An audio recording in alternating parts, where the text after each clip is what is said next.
तर्क म्हणजे आपल्या जीवनामध्ये जे अनुभव आपल्याला येतात त्या अनुभवांच्या आधारे आपण अगोदर जे अनुमान काढतो त्याला तर्क असं म्हणतात। एखाद्या घटनेच्या संदर्भामध्ये अनेक व्यक्ती अनेक प्रकारचे तर्क काढू शकतात की बाबा हा ऍक्सिडेंट का झाला आहे की नाही ती समोरच्याने ब्रेक मारला, नाही हाच जाऊन ठोकला, नाही तिसऱ्या गाडीमुळे प्रॉब्लेम झाला, तिसरा कट मारून घ्या। सांगण्याचं तात्पर्य जे आहे की तर्क अशा प्रकारे काम करतो। तर्काची गरज आहे का? जरूर गरज आहे। काही गोष्टींच्या ठिकाणी जर धूर येतोय तर तिथे काय आहे, काहीतरी अग्नी आहे, कुठेतरी पेटलेला। हा तुमचा अंदाज आहे, हा बरोबर आहे। आपल्याला आपल्या जीवनामध्ये तर्काची गरज आहे, पण एक लिमिटेड गरज आहे। स्वयंपाक करण्यासाठी किचन मध्ये सुरीची गरज आहे ना, पण सदा स्वयंपाक करेपर्यंत जर सुरी घेऊन राहिला तर बाकीचे पळून जातील सुरी, आहे की नाही? जेवण नको बाबा पण तुझी सुरी आवडते। म्हणजे तर्क जो आहे तो तुमचा जेवढा शार्प राहील, तुमची बुद्धी जेवढी शार्प राहील तेवढे तुमची जी चेतना आहे तेवढी स्थिर पाहिजे। ज्या वेळेस आमच्या डोक्यामध्ये जे काही जाणकारी आहे, माहिती आहे, त्या माहितीच्या आधारे आम्ही जे काही प्रोसेस करतो त्याला तर्क असणार। आणि म्हणून मित्रांनो, आजच्या काळामध्ये सर्वात जास्त जो जोर आहे हा बुद्धीला दिला जातोय। प्रत्येक गोष्ट तर्काच्या आधारावरच काय केली जाते, अनुभवली जाते, दाखवली जाते, प्रदर्शित केली जाते,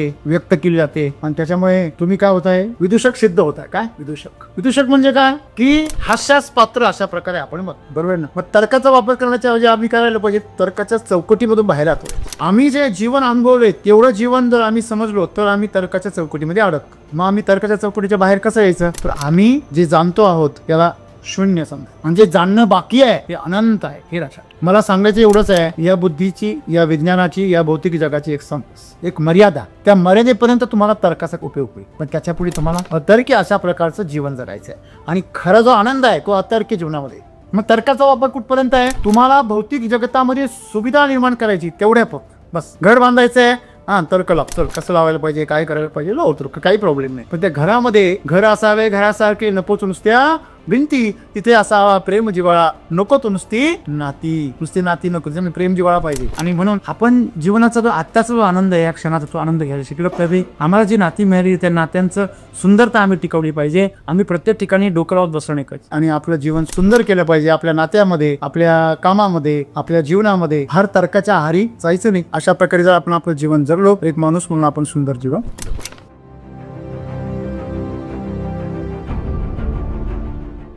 माझा असा प्रश्न आहे की प्रत्येक गोष्टीमध्ये तर्क लावत असतो आपण, तर्काचं म्हणजे काय आहे? सद्गुरू आणि राम सरांनी आपल्याला जो कोट दिलेला त्याच्यावर माझा प्रश्न असा आहे, सद्गुरू सांगताय की तुम्ही जर तर्काच्या चौकटीत अडकून वागत असाल तर तुम्ही जीवनाच्या सर्व क्षेत्रात एक विदूषक आहे। सर कधी कधी काय होतं की आपल्याला आधी जे अनुभव आलेले आहेत तर ते अनुभवामधून आपण शिकत असतो आणि परत ती जर वेळ आपल्यावर आली तर आपण त्याबद्दल तसंच तर्क राहतो, पण प्रत्यक्षात ती वेगळी असू शकते किंवा ती चांगली असते। तर मग आपण प्रत्येक वेळी नवीन अनुभव घेण्यासाठी कसं तयार राहायला पाहिजे, प्रत्येक गोष्टीमध्ये तर्क न लावता आपण कसं जगलं पाहिजे? सर माझा प्रश्न असा आहे की जर म्हणजे आपण पूर्व अनुभव आपले असतात तर ते प्रत्येक वेळेस आपल्याला छळत राहत किंवा मग त्याच्यानुसार आपण पुढचा निर्णय घेत, त्यांचा दृष्टिकोन न ठेवता आपण पुढचे निर्णय कसे घेतले पाहिजे। ओके मित्र हो, तर्क म्हणजे आपण म्हणतो ना, नको डोकं लावू यार। मग डोकं लावू नको म्हणजे काय, आपल्या जीवनामध्ये जे अनुभव आपल्याला येतात त्या अनुभवांच्या आधारे आपण अगोदर जे अनुमान काढतो त्याला तर्क असं म्हणतात। अंदाज आपणा एखाद्या घटनेच्या संदर्भामध्ये अनेक व्यक्ती अनेक प्रकारचे तर्क काढू शकतात की बाबा हा ऍक्सिडेंट का झाला, आहे की नाही ती समोरच्याने ब्रेक मारला, नाही हाच जाऊन ठोकला, नाही तिसऱ्या गाडीमुळे प्रॉब्लेम झाला, तिसरा कट मारून घ्या। तुम्ही सोलापूरचा ॲक्सिडेंट पाहिला असेल, समोरासमोर 3 पिकअप येत होते करमाळ्याचं, बरोबर आहे। 2 पिकअप एकामागे एक होत होत्या आणि दुसरी समोरून एक पिकअप येत होती। समोरून येणारी पिकअप ही ओव्हरटेक करत होती, जी काही कारण नसताना रॉंग लेनमधून चालली होती येणाऱ्या लेनमध्ये, आणि तिकडनं 2 पिकअप येत होत्या। आता हा ओव्हरटेकच्या याच्यामध्ये रेंजमध्ये असल्यामुळे तो समोरचा बाजूला झाला। जसं कबड्डीमध्ये जाळी असते ना, समोरचा बाजूला होतो ज्याला धरला जातो तो, आणि लगेच जाळी जाऊन अडकतो, तसं समोरचा पिकअप बाजूला झाला आणि हा 2 नंबरचे पिकअप जाऊन धडकला। 2 पिकअप एकमेकात धडकले समोरासमोर। सांगण्याचं तात्पर्य जे आहे की तर्क अशा प्रकारे काम करतो। तुम्ही अगोदरच अंदाज बांधताय का एवढी एकच पिकअप आहे, पण तिच्या पाठीमागं परत दुसरी आहे, हे त्याला जर अगोदर कळलं असतं त्यांनी बाजूला घेतली असते। परंतु अति शहाणा त्याचा बाग रिकामा, आहे की नाही? मग बाग लावायचा कशाला? अति शहाणपणा करायचं तर बाग लावायचं, काहीतरी एकच करायचं. हां, म्हणजे जीवनामध्ये आपण एक लक्षात ठेवलं पाहिजे, तर्काची गरज आहे का? जरूर गरज आहे. काही काही गोष्टींच्या ठिकाणी जर धूर येतोय तर तिथे काय आहे? काहीतरी अग्नी आहे कुठेतरी पेटलेला. हा तुमचा अंदाज आहे, हा बरोबर आहे आणि हा ऑब्वियस आहे, उघड आहे ना. ज्या अर्थी बाहेर एवढं उजाडलेलं आहे त्या अर्थी सूर्य उगवलेला आहे. तुम्ही आत्ताच झोपेतून उठले, बरोबर आहे ना? कधी कधी माणसं दिवसात झोपतात, दिवसात उठतात, त्याला असं वाटतं का सकाळ आहे. असं तुमच्या बाबतीत काही झालं आहे का? झालं आहे ना? हां, म्हणजे तुम्ही माणसं येताच. तुमच्या बाबतीत झालं नसेल तर मग तुम्ही वेगळे कधी प्राणी असा, कदाचित स्वर्गातून वगैरे खाली आले किंवा पात्रातून वर आले. तर तर्क जो आहे म्हणजे तुमच्या आत्तापर्यंतच्या जीवनामध्ये जे काही अनुभव आम्हाला आले ते अनुभव आमच्या मेमरीमध्ये आठवणींच्या रूपाने, माहितीच्या रूपाने साठवलेले मी तुम्हाला. आणि आम्ही आता जे समोर आम्हाला दिसतं, जसं आपण म्हणतो की समोर रस्सी आहे पण आम्हाला मात्र साप वाटतो अंधारामध्ये, अंधुप्रकाशामध्ये. का? कारण आम्ही अशा आकाशाचा काय पाहिलेला आहे? सापच पाहिलेला आहे. मग मेंदू फक्त काय करतो? अंदाज करतो, हा साप आहे, सावध राहा. मित्रांनो, आपल्याला आपल्या जीवनामध्ये तर्काची गरज आहे, पण एक लिमिटेड गरज आहे. स्वयंपाक करण्यासाठी किचनमध्ये सुरीची गरज आहे ना? पण सदा स्वयंपाक करेपर्यंत जर सुरी घेऊन येणार लागा तर बाकीचे पळून जातील सगळे, आहे की नाही? जेवण नको बाबा, पण तुझी सुरी आवड. नाही मारीत नाही तरी पण आवड. म्हणजे तर्क जो आहे तो तुमचा जेवढा शार्प राहील, तुमची बुद्धी जेवढी शार्प राहील तेवढे तुमची जी चेतना आहे तेवढी स्थिर पाहिजे. तुम्ही गाडीचा जेवढा वेग वाढवाल तेवढे तुमचं जे चित्त आहे ती काय पाहिजे? स्थिर पाहिजे. तुमच्या गाडीचे वेग जास्त, तुमचं चित्त पण डावाडोल असेल तर मी 2-4 पलट्या खाणार, कोणाला तरी धडकणार, बरोबर आहे ना? आणि म्हणून सद्गुरूच आम्हाला सांगताय की जे विचित्र प्रकार आम्ही बघतोय जगामध्ये, समाजामध्ये, मग ते नात्यांमध्ये असो, एखादा माणूस फार शंकाखोर जर असला, तो सारखा जर शंका घेत राहिला तर तो खरोखर स्वतःचा विदूषकच बनव. त्याचं जीवन एक सर्कस होऊन जातं. प्रत्येक गोष्ट तुम्ही जर डोकं लावून करायला लागली, काही गोष्टी निसर्गावर पण सोडा ना, डोकं लावणं म्हणजे काय? त्या गोष्टीचं भौतिक स्तरावरती अध्ययन करणं. तुम्ही जेव्हा डोकं लावणार तेव्हा तुम्ही कशाच्या आधारे ते ठरवणार? तुमच्या पंचज्ञानेंद्रियांच्या आधारे. मग या पंचज्ञानेंद्रियांच्या आधारे तुम्हाला जी अनुभूती येते ती अनुभूती तुलनात्मक असते, ती वास्तविक नसते. तुम्हाला एखादा माणूस आता सुंदर दिसत असतो पण तुम्ही त्याचा अकरा पाहिलं नाही म्हणून. माणसं सुंदर कोणाला म्हणता? जो चेहऱ्याने सुंदर दिसतो. तो चेहऱ्याने कसा दिसतो? शांत दिसतो, सुंदर दिसतो, नाकी डोळी चांगला आहे, त्याला आपण काय म्हणतो? हां, एखाद्याला मुलाला विचारलं, काय रे गेला होता का मुलगी बघायला? म्हणतो हो. मग कशी काय मुलगी? मग सुंदर आहे. पण त्याच्या सुंदरतेची व्याख्या काय आहे? तुम्ही पाहायला गेले, मला तर ॲव्हरेजच दिसली.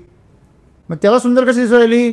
हां, त्याने तिचा स्वभाव पाहिला जो तू नाही पाहिला. तुझी तुला दररोज घरी गेल्यावरती रात्रीचं शेळ खायला लावतो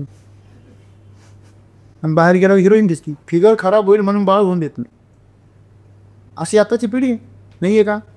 हां, तुम्हाला ऐकून आश्चर्याचा धक्का बसेल. अनेक आजच्या काळामध्ये तरुणी आहे, त्यांना फिगर खराब होती म्हणून अंगावर फिडिंग करायचं नाही असं फॉरेन कंट्रीजमध्ये चलन आहे आजच्या काळात. फॉरेन कंट्रीजमध्ये बाळाला अंगावरचं दूधच पाजत नाही.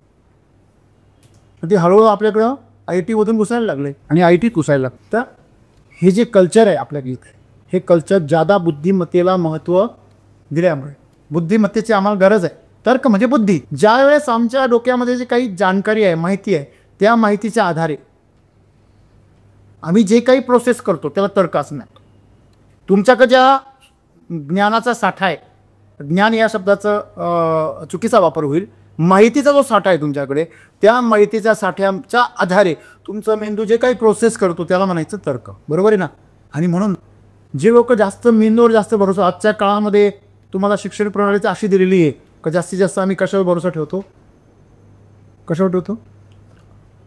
विचारांवर, शिक्षणावर, आत्तापर्यंत साठवलेल्या माहितीच्या आधारावर, त्याच्यावर आम्ही जास्त काय करतो? विश्वास ठेवतो, त्याच्यावर अवलंबून राहतो. ज्याला आम्ही मराठीमध्ये लकीर के फकीर असं म्हणतो. लकीरचे फकीर कुठेतरी लिहिलं असल्याशिवाय तो विश्वासच ठेवत नाही. मग त्याच्याकरता एखादं पुस्तक छापून द्यावं लागतं. हां ठेवा त्या विषयी. मग हुशार लोकांनी पुस्तकं छापून यांना येड्यात काढलं बाबा. ते म्हणजे बघा या पुस्तकात दिलं लक्षात. आणि म्हणून मित्रांनो आजच्या काळामध्ये सर्वात जास्त जो जोर आहे हा बुद्धीला दिला जातोय.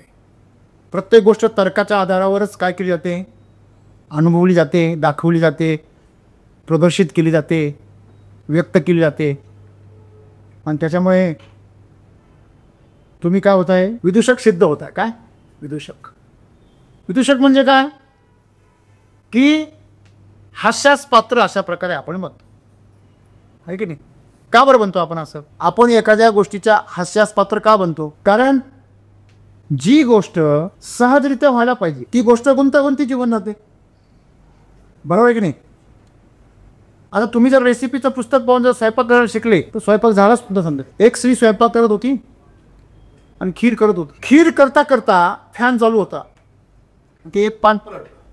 तिने मध्येच डाळीचं पीठ काढलं आणि चण्याचं डाळीचं पीठ काढलं, भाजलं, त्याच्यामध्ये टाकलं. मग नंतर शेवटी पाहते तर तिथं बेसनाच्या पिठाची रेसिपी होती. म्हणजे आपण पिठलं करण्याची रेसिपी आणि खीर करण्याची रेसिपी एकत्र झाली. मग धड तो शिरा पण नाही झाला अंदर, ती खीर पण नाही झाली अंदर, तो पिठलं पण नाही. असे बुद्धिमान लोकांची अवस्था अशी होती, विदूषक असं. आता खीर कशी असते, गोड, आणि पिठलं कसं असतं, तिने पिठलं पण निम्मं टाकलं, निम्मी रेसिपी खिरीची, निम्मी पिठल्याची. ही परिस्थिती आहे बुद्धिमान लोकांची. तुम्हाला मी जो कोबूचं बघायला सांगतो, IIT शिकलेली पोरगी पण कधीच भाजीच माहिती नाही. IIT मध्ये 1 नंबर गोल्ड मेडलिस्ट, पण भाजी कधी माहितीच नाही ना.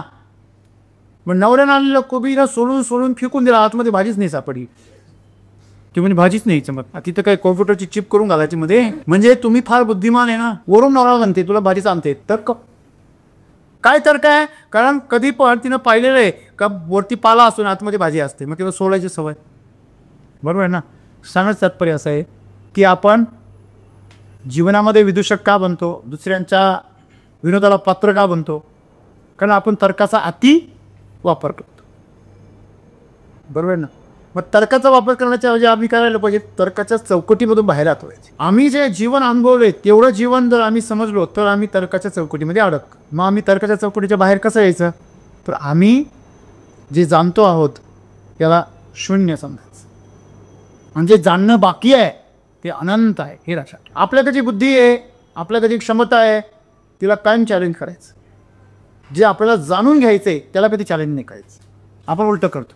जे मला माहिती आहे ना, आपण त्याला बी चॅलेंज करत नाही. जे माहीत नाही त्याला चॅलेंज करतो. सकाळी मी एका ग्रुपवरती वाचलं, एक जणांनी सांगितलं मी 8 एकरला तुमचा बेसल डोस टाकला आणि त्याला काहीच रिझल्ट नाही आला. मी तर 2 एकरचा घेऊन आलो. मग मी तर घाबरलोय, काय करू?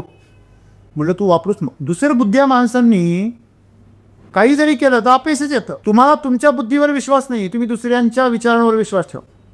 तुमच्या दुसऱ्यांचा विचार तुमच्या बुद्धीवर लगेच प्रभाव करतो. म्हणजे तुमच्याकडे जे आहे ते स्टेबल नाही, स्ट्रॉंग नाही. बरोबर आहे ना.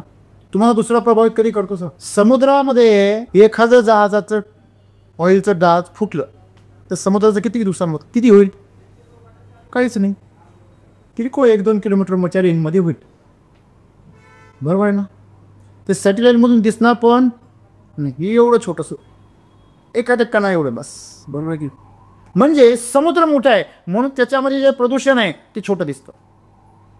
पण समुद्र छोटा असेल तर, समजा भूमध्य समुद्र आहे छोटासा आणि त्याच्यामध्ये जर जहाज फुटलं तर अख्खा समुद्र खराब होईल, दूषित. आमच्या जीवनामध्ये आमचं जे आत्ताचं जीवन आहे ताजं, हे जर अनंत असेल, कोणतं बुद्धीच्या पलीकडचं, त्याचा आम्ही जर स्वीकार केला तर आमची जी बुद्धी ह्याच्या पुढे काय वाटणार आहे आम्हाला?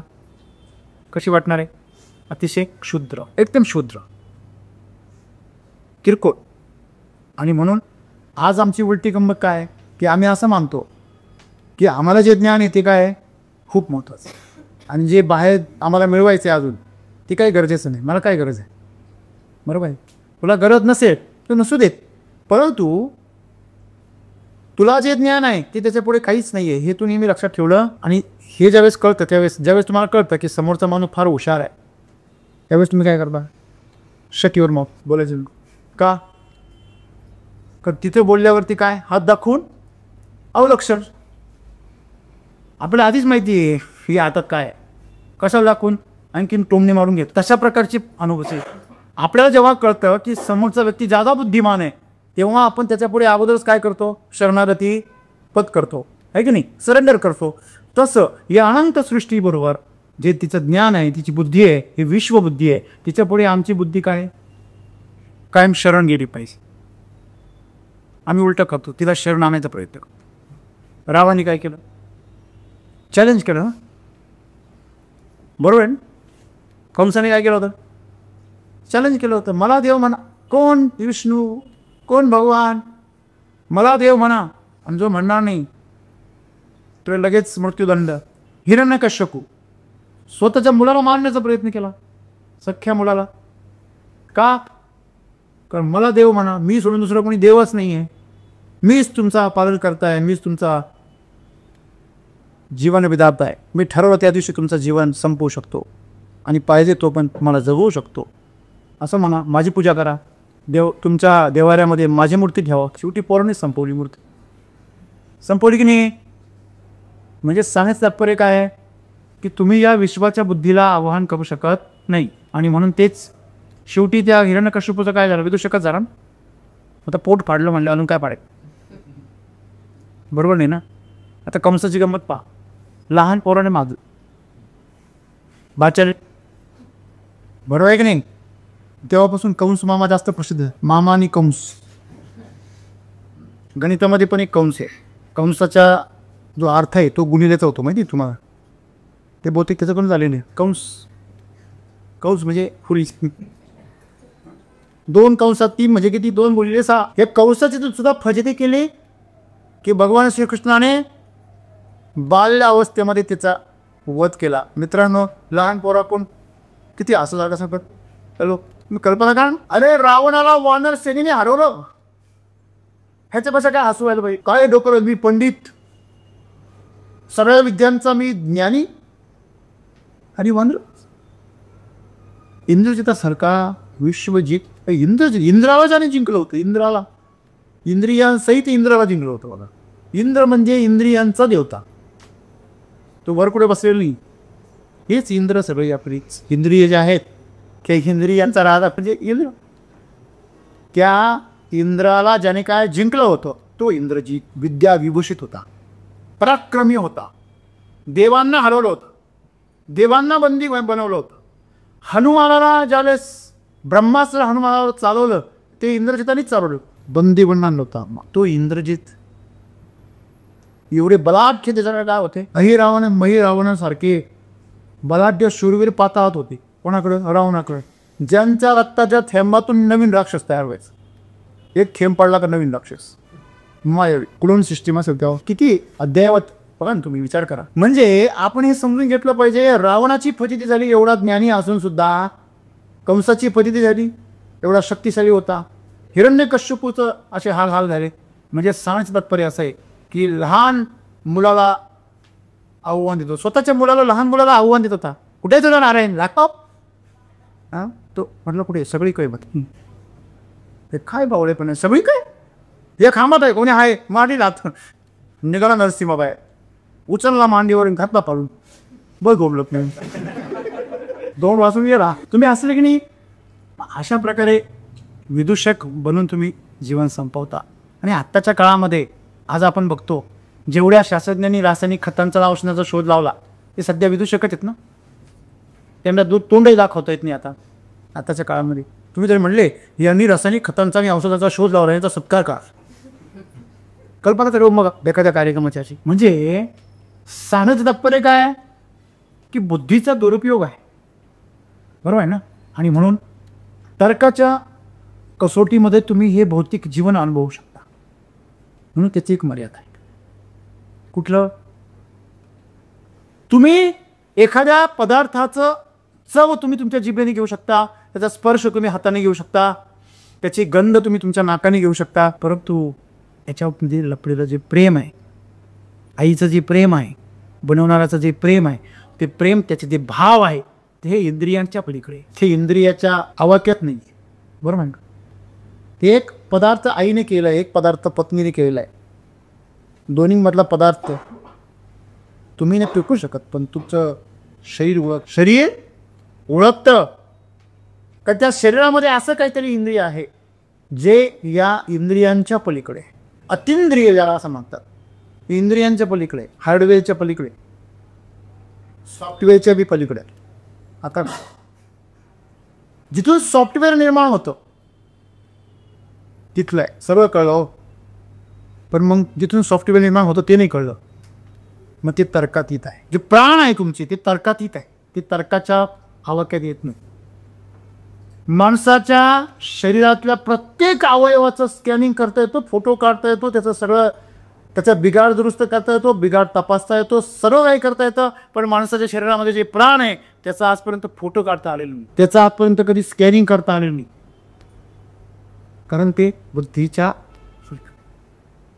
आणि तुम्ही ते करायला गेलात तुमचा हसू. डॉक्टर लोक म्हणता अब्दुल्ला नाही दुआ काप कर, तू कशाला बसला इथं आधी. तो ऑपरेशनच्या अगोदर लिहून घेतो, या पेशंटला जर काही झालं, जीवाला धोका झाला, त्याला तुम्ही जबाबदार आहे.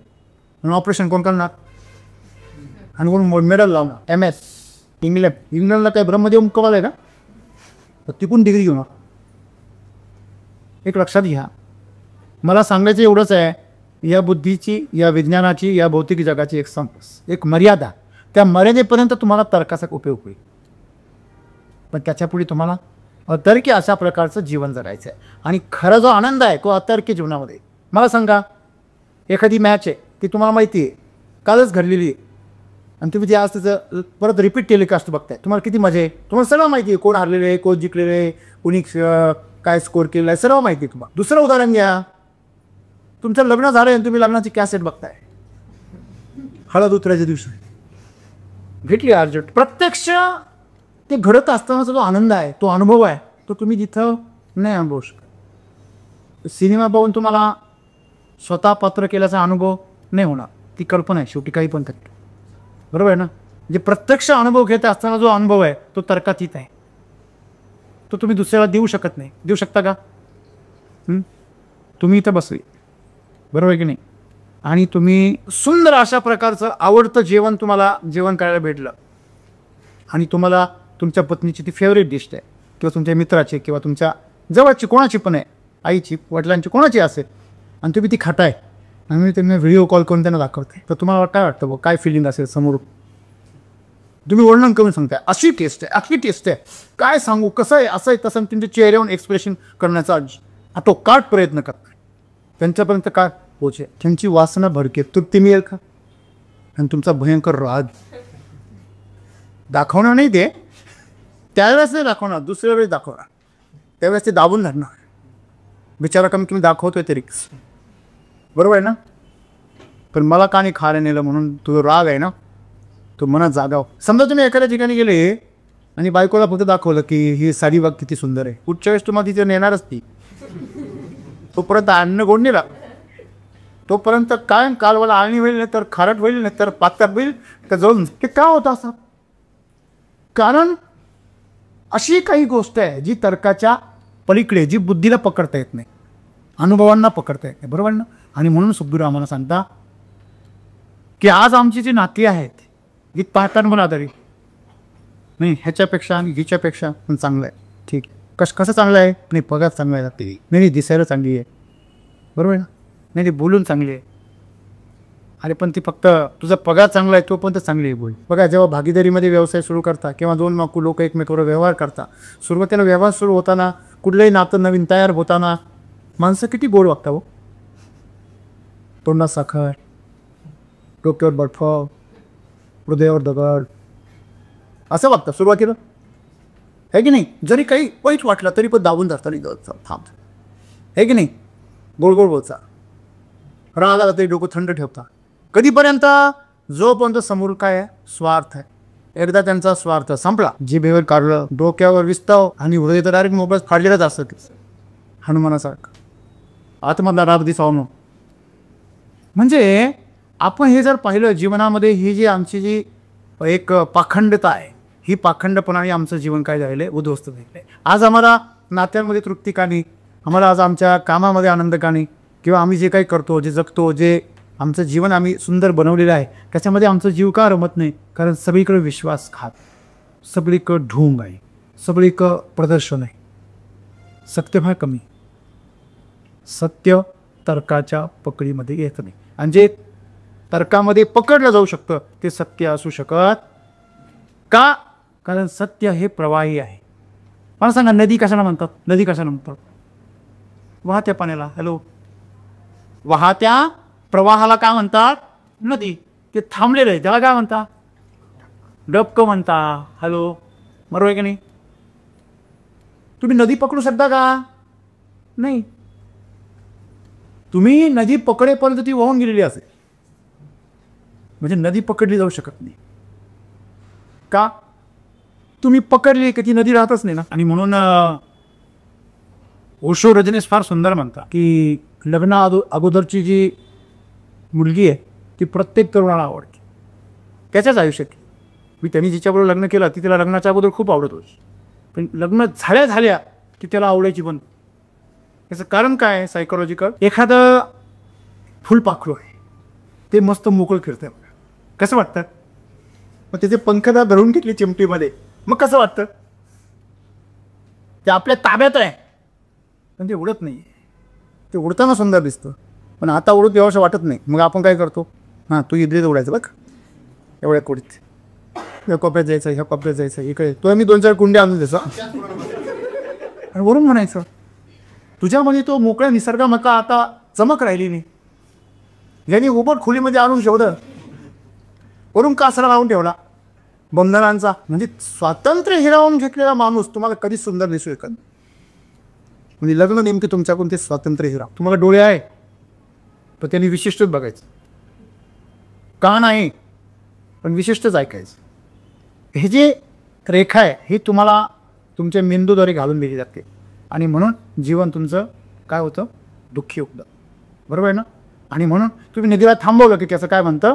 डबकं बनतं. आणि तुम्ही प्रेम तर नदीवर केलं होतं, तर बंधारा बांधले होते जरा डबकं. म्हणजे अशा प्रकारे आपण जीवनामध्ये एक लक्षात ठेवायचं आहे की तर्काच्या मदतीने कुठली नाती असो, कुठला व्यवहार असो, किंवा तुमच्या जीवनामध्ये जे काही तुम्ही कर्म करता ते कर्मसुद्धा तर्काच्या मदतीने नाही. मग तर्काचा वापर कुठपर्यंत आहे? तुम्हाला भौतिक जगतामध्ये सुविधा निर्माण करायची तेवढ्या बस. घर बांधायचं आहे, हां तर्क लाव, चल कसं लावायला पाहिजे, काय करायला पाहिजे, लावतो, काही प्रॉब्लेम नाही. पण त्या घरामध्ये घर असावे, घरासारखे नकोच नुसत्या भिंती, तिथे असावा प्रेम जिव्हाळा, नको तो नुसती नाती. नुसती नाती नको, त्याच्यामुळे प्रेम जिव्हाळा पाहिजे. आता प्रेम जिव्हाळा काही इंजिनियर कडून मिळतो का? इंजिनियर बरोबर जर प्रेम जिव्हाळा गेला तर केवढ्याच देणं पडेल ते. बरोबर आहे की नाही? घर बांधायला इंजिनियरकडे दिलं आणि देखरेख करायला बायको, ते दोघांनी तिकडे लग्न करून घेतलं. जिच्या करता घर बांधलं ते नात्याच संपलं. हे तर्काचा जास्त परिणाम आहे. घर असंच झालं पाहिजे, झालं बरोबर तसंच. किंवा ते योग्य की अयोग्य हा महत्त्वाचा मुद्दा नाही. जास्त डोके लावणाऱ्या माणसांचं जीवन असंच होतं, वितूषकासारखं. आलं लक्षात? भयानक घटना जीवनामध्ये माणसांच्या घडतात, मी जवळून पाहिलेलं आहे. जास्त डोकं लावणारे माणसांचं जीवन खरोखर हास्यास्पद होऊन जातं. फार हेका लावून धरणारे, रेटून धरणारे, हे असंच झालं पाहिजे, ते तसंच झालं पाहिजे, आणि हे अशाच कायद्यात बसतो आणि तशाच कायद्यात आहे. हे कायद्याचं फार आवड आहे काही लोकांचं, त्यांना सगळं कायद्यात लागतं. बरोबर आहे ना? नियमात लागतं, काटेकोर लागतं. जीवन काटेकोर नाही हो, जीवन साधं सोपं आहे. आलं लक्षामध्ये? आणि म्हणून जीवन जे आहे ते तुम्ही आजमध्ये जगा. ते कालमध्ये जगणं म्हणजे तर्कात जगणं आहे. आजमध्ये काय तर्क लावणार तुम्ही? मला सांगा, आता काय घडणार पुढच्या मिनिटात? नाही सर, आम्ही आता टाळ्या वाजवणार, आम्ही त्याचीच वाट बघतो. सामने टप्प्याने काय की पुढच्या सेकंदाला काय करणार आहे हा अंदाज असू शकतो आमचा. बरोबर आहे की नाही? पण ते वाजवायला मिळतील त्याच वेळेस मिळतील असं नाही ना, आहे की नाही? उशीर होऊ शकतो. आणि म्हणून आपण जीवनाचा जो आत्ताचा जो आनंद आहे, या क्षणाचा तो आनंद घ्यायला शिकलो पाहिजे. आम्हाला जी नाती मिळाली त्या नात्यांचं सुंदरता आम्ही टिकवली पाहिजे. आम्ही प्रत्येक ठिकाणी डोकं लावत बसणं नाही करायचं. आणि म्हणून लोकांनी प्रोफेशनल लाईफ, पर्सनल लाईफ असे वेगवेगळे भाग केले जीवनाचे. आणि म्हणून त्यांच्या जीवनामध्ये आनंद एखाद्या विजेसारखा आहे, पटण्यासारखं लावतात. हां आता आनंदी बैठक, आणि आता दुःखी का बरं? आता काम चालू जातं. हे नातं माझं प्रोफेशनल आहे आणि हे नातं माझं पर्सनल. मग तुझी पर्सनल हवा घे जाय, तू हवा काढा, प्रोफेशनल घे. तुमचं ऑक्सिजन पुढे पण नळकाला दिवरे नाही का ना? बरोबर आहे की नाही? प्रकाश सुद्धा तुमचं घ्यायचं बॅटरीमध्ये, असा मस्त चार्जिंग करून. पाणी सुद्धा तुम्ही टाकी कोणी लिहायचं सांग. तुम्ही तुमचं वेगळं अस्तित्व निर्माण करा. शक्य नाही आहे ते. सतत देवाणघेवाण चालू आहे, अनंत देवाणघेवाण. ह्या मिनिटाला आपण घेत असलेली हवा खूप खूप वाहून आलेली काही तपास नाही. अमेरिकेतून आली असेल भरोसा पण नाही. हॅलो आलं लक्षामध्ये. आणि म्हणून मित्रांनो आपल्याला एक लक्षात ठेवायचं आहे की आपण बुद्धीचं फार अतिरेक करणं म्हणजे जीवनाचा विनाश करणे लक्षात. आणि हसू करणं, स्वतःचं काय करणं आहे, हसू करून घेणे. म्हणून सद्गुरू आम्हाला आवर्जून सांगता की आम्ही आमचं जीवन एक सर्कस बनवलेली. काय सर्कस? मला सांगा, द्राक्ष शेती शेतकऱ्यांनी काय बनवली? सर्कस बनवली. रोज जाऊन फॉर्मास, रोज जाऊन फॉर्मास. शेवटी त्या द्राक्षाला कटाळा ते जाऊन गेलं. ते म्हणत तुम्ही नकोच, द्राक्षच नको तुला. बरोबर आहे की नाही? म्हणजे आपण प्रत्येक गोष्टीमध्ये अति जर डोकं जर वापरायला लागलो, अतिबुद्धीचा जरा शिरकाव व्हायला लागला, तर त्या गोष्टीमधला जो जिवंतपणा आहे तो काय होतो?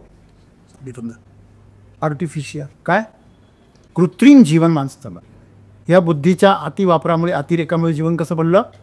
कृत्रिम जीवन बनलं आहे. बरोबर आहे ना? हल्ली सगळीकडे प्लास्टिकचे फुलं दिसतात, प्लास्टिकचं गवत दिसतं, प्लास्टिकचं फळं दिसतात. तुम्ही जा हॉटेलमध्ये, तिथे बऱ्यापैकी बरंच प्लास्टिकचं असतं.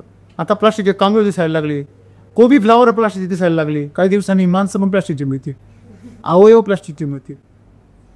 सुरुवात झाली काही ठिकाणी. आता मी एका मालिकेमध्ये पाहिला की ते कटआउट तयार केलं, ते शेजारी जॉकच बायकोचं कटआउट तयार केलं आणि तिला शेजारी घेऊन प्रवास करायचे.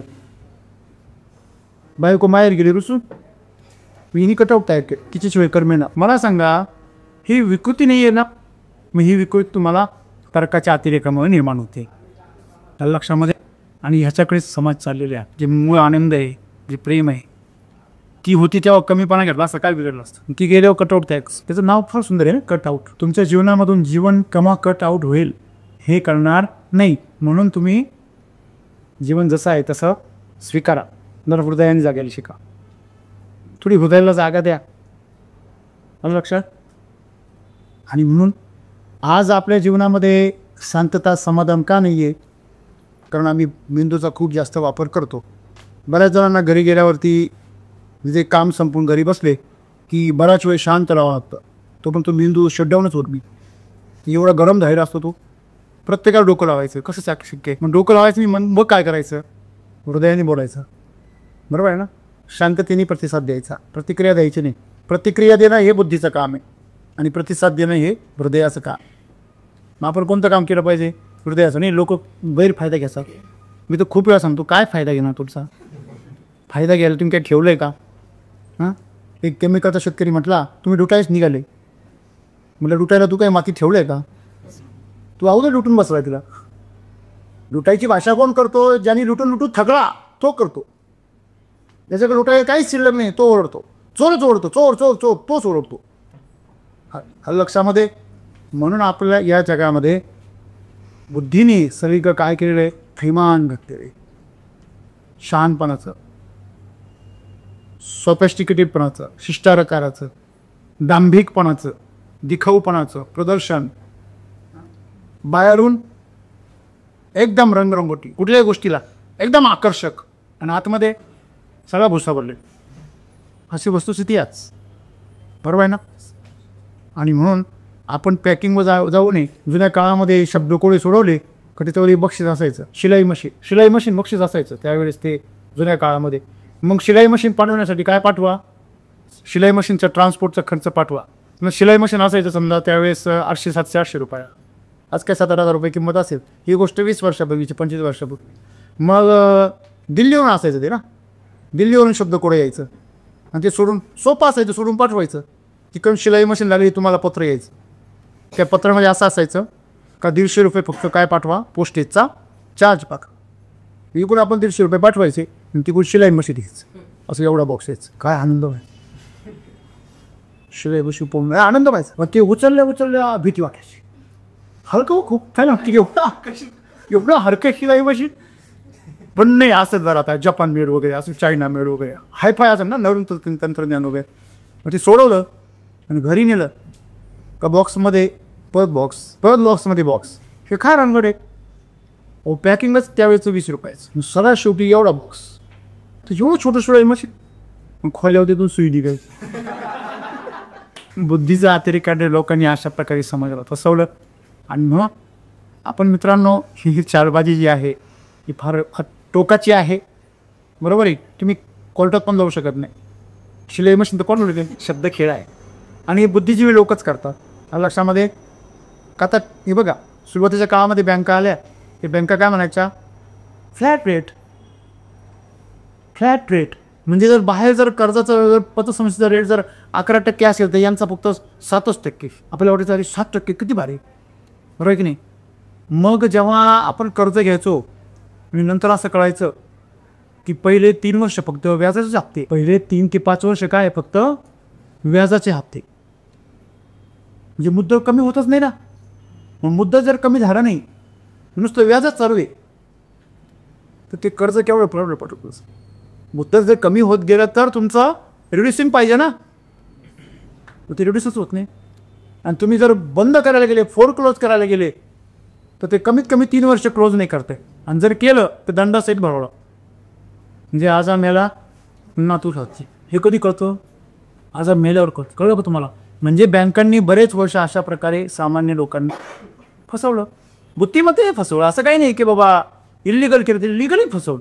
म्हणजे कधी कसं केलं जातं, जे बुद्धिमान माणसं तेच करतात असं, बरोबर आहे. आज शेतीमध्ये अशा प्रकारची बुद्धिमानी चालू आहे आणि तर्काच्या मध्ये शेती करून शेतकऱ्यांचा विदूषक बनविला, बरोबर आहे. आणि म्हणून त्याला आपण या सर्कस बाहेर काढलं पाहिजे आणि त्याचं जीवन आपण सुंदर बनवलं पाहिजे. अशी सुंदर संधी आपल्याला SCTVच्या माध्यमातून मिळालेली आणि आपण नक्की तिचा त्या संधीचं सोनं केलं पाहिजे आणि आपलं जीवनसुद्धा सुंदर केलं पाहिजे. आपल्या नात्यामध्ये, आपल्या कामामध्ये, आपल्या जीवनामध्ये फार तर्काच्या आहारी जायचं नाही. थोडक्यात तेवढं ठीक आहे डोकं लावायला, परंतु डोकं थोडंच लावलं पाहिजे आणि हृदय जास्त लावलं पाहिजे.